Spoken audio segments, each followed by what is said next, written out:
Hello friends, स्वागत है आपका मेरे चैनल में। मैं हूं शिवम राउत और इस वीडियो में हम पढ़ने वाले हैं degradation of heme to bile pigments. ये एक टॉपिक कवर करेंगे, ठीक है। सो अपने बॉडी में जैसे हीमोग्लोबिन है या हीम बन गया, हीम से बनता है हीमोग्लोबिन। अब हीमोग्लोबिन आरबीसीज में रहता है, ठीक है। तो एरिथ्रोसाइट जो होते हैं उनका लाइफ स्पैन होता है 120 डेज का, है ना। आरबीसीज का जो लाइफ स्पैन है वो कितना होता है, 120 डेज का होता है। अब आरबीसीज में है अपना हीमोग्लोबिन। 120 डेज के बाद जो बनी हुई आरबीसीज है वो होगी ब्रेक डाउन। कहाँ पे होती है, तो वो डिग्रेड की जाती है मैक्रोफेजेस से। मैक्रोफेजेस ऑफ, ऐसा लिख देंगे, degraded by macrophages of the reticuloendothelial system in spleen and liver। तो जो स्प्लीन और लीवर का जो रेटिकुलो एंडोथेलियल सिस्टम होता है, रेटिकुलो एंडोथेलियल सिस्टम, उसके जो मैक्रोफेजेस है, मैक्रोफेजेस से आरबीसीज का डिग्रेडेशन किया जाता है।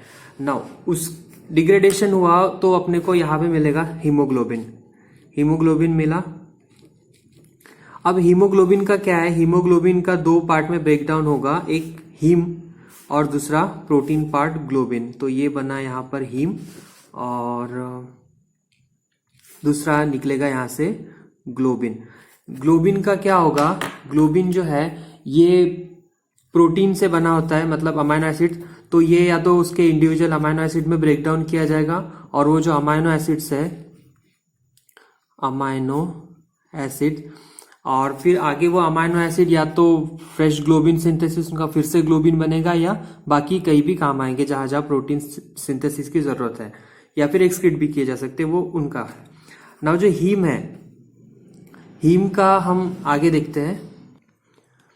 तो जो हीम अपने को मिलता है वो 80% जो हीम है वो अपने को मिलता है एरिथ्रोसाइट्स से, ठीक है। एरिथ्रोसाइट्स से 80% हीम मिलता है, और जो 20% हीम जो है वो अपने को मिलता है इमेच्योर आरबीसीज से और मायोग्लोबिन, साइटोक्रोम वगैरह से। Immature RBCs, myoglobin and cytochrome. Cytochrome P450 जो होता है वो उसको बनाने के लिए तो हीम का काम आता है ना, तो उससे अपने को 20% हीम इतना मिल जाता है। नाउ आगे देखते हैं हम हीम का डिग्रेडेशन कैसे होता है। नाउ जो हीम है उसका आगे डिग्रेडेशन होगा in the presence of enzyme heme oxygenase, ठीक है। हीम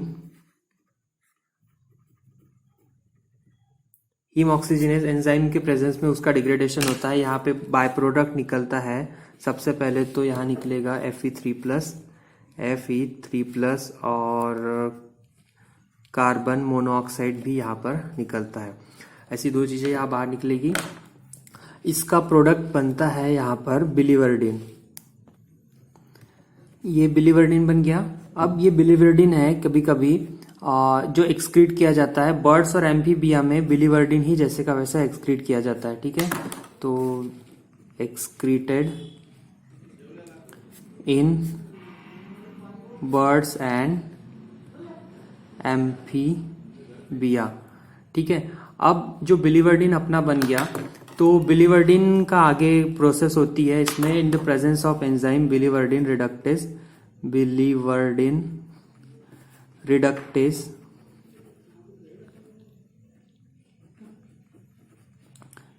रिडक्टेस एंजाइम के प्रेजेंस में उसका होगा रिडक्शन, और उसका कन्वर्शन आगे किया जाता है बिलीरुबिन में उसका कन्वर्शन किया जाता है। अप्रोक्सीमेटली जो 1 ग्राम ऑफ हीमोग्लोबिन है वो आगे चल के 1 ग्राम हीमोग्लोबिन जो है वो आगे देता है 35 मिलीग्राम ऑफ बिलीरुबिन, ठीक है। नाउ अब बिलीरुबिन अपना बन गया। अब हमको देखना है कि इसका ट्रांसपोर्ट कैसे किया जाता है लीवर में। So transport of bilirubin to liver. अब बिलीरुबिन क्या है, तो बिलीरुबिन जो है अपना, बिलीरुबिन ये जो है ये है lipophilic substance, lipophilic substance compound है, इसीलिए वो इंसोल्यूबल होता है एक्वस सॉल्यूशन में, hence it is insoluble in aqueous solution. ये इंसोल्यूबल है, लेकिन ट्रांसपोर्ट करने के लिए आपको अपने को एक सोल्यूबल चीज चाहिए, जो सोल्यूबल रहा तब जाके वो आगे ट्रांसपोर्ट किया जा सकता है उसका। इसलिए इसको सोल्यूबल करने के लिए इसका बाइंडिंग किया जाता है एल्बुमिन के साथ। तो आगे बिलीरुबिन एल्बुमिन कॉम्प्लेक्स बनाया जाता है और फिर उसको आगे चल के लीवर को ट्रांसपोर्ट किया जाता है। ये ट्रांसपोर्टेड टू लीवर, ठीक है। इसमें भी इसके जो एल्बुमिन में 2 टाइप के बाइंडिंग साइट होते हैं बिलीरुबिन के लिए। एक ऐसी बाइंडिंग साइट जिसमें उसकी एफिनिटी ज्यादा होती है, और low affinity site, high affinity site और लो एफिनिटी साइट, ऐसे 2 एफिनिटी साइट्स होते हैं। नाउ कुछ ड्रग्स जो है या ड्रग्स या एंटीबायोटिक्स वगैरह जो ये जो है बिलीरुबिन को एल्बुमिन से डिस्प्लेस कर देते हैं, वो कौन से है देखते हैं। तो इसमें आते हैं ड्रग्स एंड कुछ एंटीबायोटिक्स जो है, एंटीबायोटिक्स कौन से है, सल्फोनामाइड्स, सैलिसिलेट्स। ये क्या करते हैं, ये चीजें डिस्प्लेस एल्बुमिन फ्रॉम बिलीरुबिन। अब ये डिस्प्लेस हो गया, तो इसके कारण क्या होता है कि जो बिलीरुबिन है वो फ्री बिलीरुबिन अपने प्लाज्मा में प्रेजेंट रहता है। तो जो फ्री बिलीरुबिन है वो सेंट्रल नर्वस सिस्टम में एंटर कर सकता है। तो ये करता है enter CNS and causes nerve damage, ठीक है। तो क्या हुआ,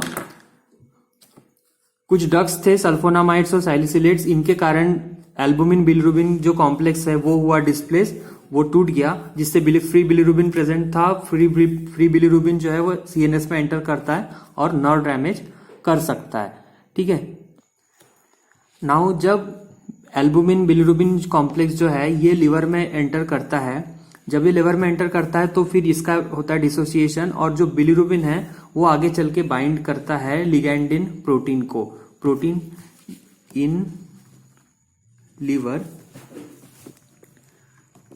bilirubin binds to protein ligandin. ये ऐसी छोटी छोटी बातें पता होनी चाहिए अपने को। पूरा प्रोसेस तो पता रह जाता है, लेकिन जैसे लीवर में किसको बाइंड करता है, कौन से प्रोटीन को, ये पता होना चाहिए। MCQ में आ जाता है पेपर में, ठीक है। और MCQ में तो भाई कुछ भी आ सकता है, इसलिए छोटी छोटी बातें पढ़ना ही पड़ता है। नाउ आगे हम पढ़ेंगे कॉन्जुगेशन ऑफ बिलीरुबिन कैसे किया जाता है। सो इन लिवर में क्या होता है, इन लिवर जो बिलीरुबिन आता है वो कॉन्जुगेट किया जाता है। जो बिलीरुबिन है वो कॉन्जुगेट किया जाता है 2 molecule of glucuronate with 2 molecules of glucuronate, जो सप्लाई किए जाते हैं by UDP glucuronate. UDP glucuronate से 2 मॉलिक्यूल ऑफ ग्लूकुरोनेट अपने को मिले, इसके कारण कॉन्जुगेशन प्रोसेस होती है बिलीरुबिन की in the presence of enzyme bilirubin glucuronyl transferase. In the presence of enzyme bilirubin glucuronyl transferase, ठीक है। ये स्मूथ एंडोप्लाज्मिक रेटिकुलम में ये एंजाइम प्रेजेंट रहता है। इसके कारण क्या होता है कि फॉर्मेशन होता है बिलीरुबिन डाइग्लूकुरोनाइड का। अब आगे जाके यहाँ बनता है बिलीरुबिन डाइग्लूकुरोनाइड। बिलीरुबिन डाइग्लूकुरोनाइड बन गया। अब इसी के फॉर्म में इसका बाइल साल्ट्स में होगा एक्सक्रीशन, तो वो देखते हैं कैसा होता है। नाउ अब दो टॉपिक है, excretion of bilirubin into bile. जो बिलीरुबिन है वो बाइल सॉल्ट्स में एक्सक्रीट किया जाता है अगेंस्ट कॉन्सेंट्रेशन ग्रेडियंट। अगेंस्ट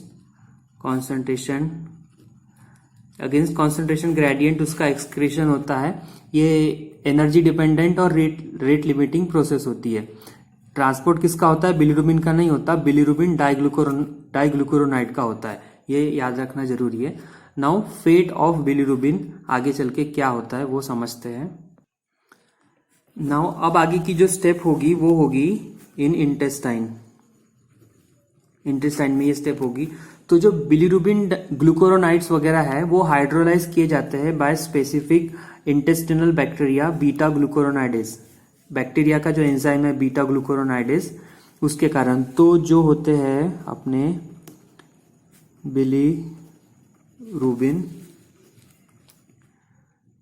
डाइग्लूकुरोनाइड जो है इसका होता है hydrolysis with the help of enzyme beta glucuronidase. ठीक है, इससे अपने को मिलता है आगे फ्री बिलीरुबिन फिर से। नाउ जो बिलीरुबिन जो अपने को मिला इसका आगे जाके फिर से कन्वर्शन होता है इनटू यूरोबिलिनोजन। यूरोबिलिनोजन, ठीक है, यूरोबिलिनोजन में उसका कन्वर्शन हो गया। अब यूरोबिलिनोजन जो है इसके होते हैं दो फेट्स। यूरोबिलिनोजन एक तो ये कन्वर्ट हो सकता है यूरोबिलिन में या फिर स्टर्कोबिलिन में। ठीक है, स्टर्कोबिलिन में जब कन्वर्शन होगा तो ये बैक्टीरियल एंजाइम के कारण होता है।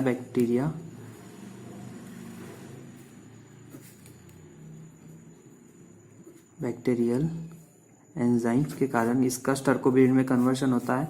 स्टर्कोबिलिन जो है ये फीसेस में एक्सक्रीट किया जाता है और इसी के कारण ब्राउन कलर आता है फीसेस को। ठीक है, cause brown colour of faeces. जो यूरोबिलिन है ये एक्सक्रीट होता है यूरिन में और ये देता है यूरिन को yellow colour, cause yellow colour of urine. तो इतना सब होता है। तो ये है अपना degradation of heme to bilirubin. इस तरह से हीम का डिग्रेडेशन किया जाता है। तो इस वीडियो में इतना ही। अगर आपको ये वीडियो पसंद आए तो इसे लाइक कीजिए और शेयर जरूर कर देना। Thank you.